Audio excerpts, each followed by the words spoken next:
Assalamualaikum warahmatullahi wabarakatuh. Halo anak-anak, berjumpa lagi dengan Bunia. Pada kesempatan kali ini kita akan belajar globalisasi, subtema 2, globalisasi dan manfaatnya, pembelajaran yang ke-6. Mempelajari pencaksilat adalah salah satu bukti jika kita mencintai kebudayaan bangsa sendiri. Di era globalisasi, beragam produk dari negara lain membanjiri Indonesia. Bagaimana sikap kamu terkait hal tersebut?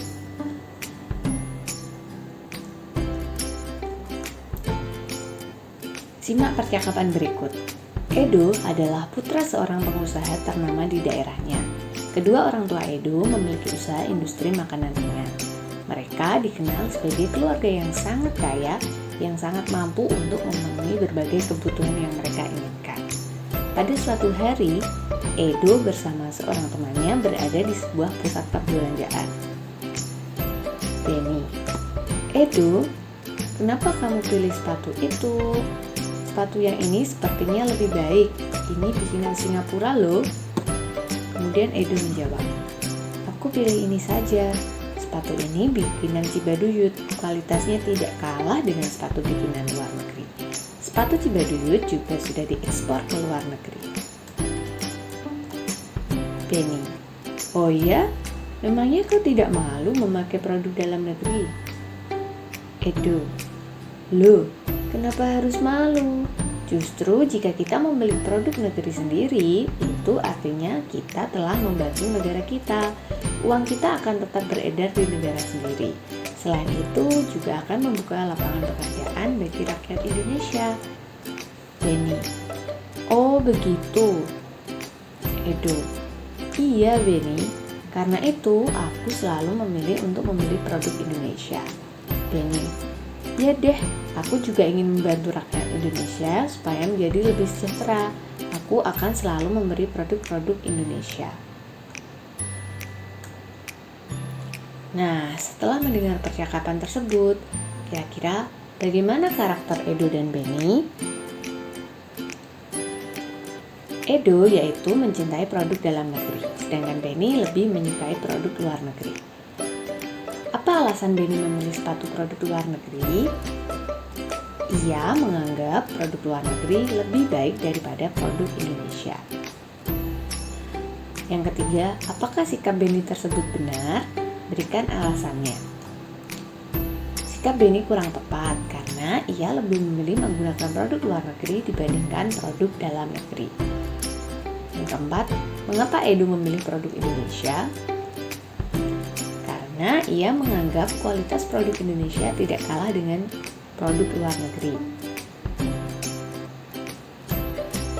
Yang kelima, apakah sikap Edo tersebut benar? Jelaskan tentang dampak dari mencintai produk Indonesia disertai contoh. Benar, karena dengan mencintai produk Indonesia, kita juga ikut membantu perekonomian negara.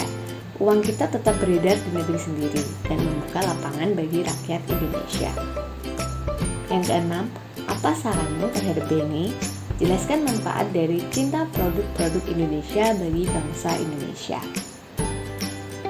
Benny seharusnya tidak perlu malu menggunakan produk buatan Indonesia karena kualitasnya tidak kalah dengan buatan luar negeri. Dengan membeli produk Indonesia, kita turut memajukan ekonomi negara dan membuka lapangan pekerjaan bagi rakyat Indonesia. Nah, bangga buatan Indonesia. Mencintai tanah air adalah merupakan kewajiban setiap warga negara. Banyak cara yang bisa kita lakukan untuk menunjukkan rasa cinta pada tanah air. Salah satunya adalah bangga menggunakan produk dalam negeri.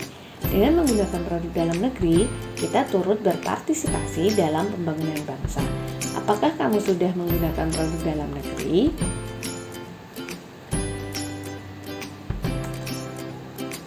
Di era globalisasi sekarang ini, dengan mempraktikkan sikap hidup hemat listrik juga merupakan wujud dari cinta tanah air. Mengapa kita harus hemat listrik? Mengapa kita harus hemat listrik? Simak bacaan berikut.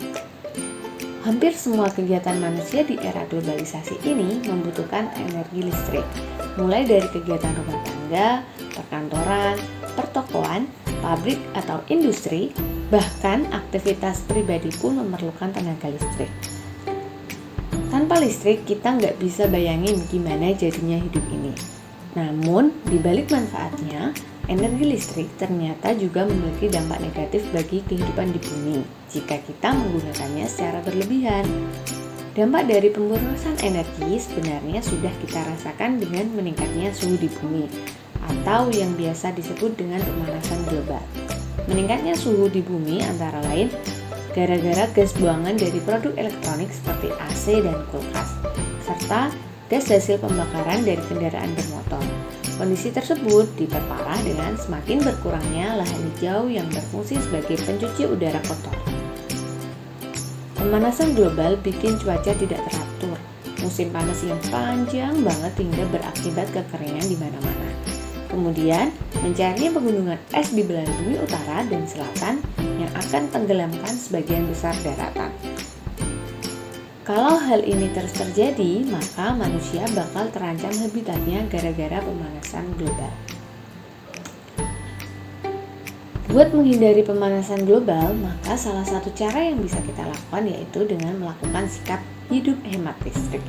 Contoh gampangnya yang bisa kita lakukan adalah: yang pertama, pilih peralatan hemat energi kayak mengganti lampu pijar dengan lampu hemat energi.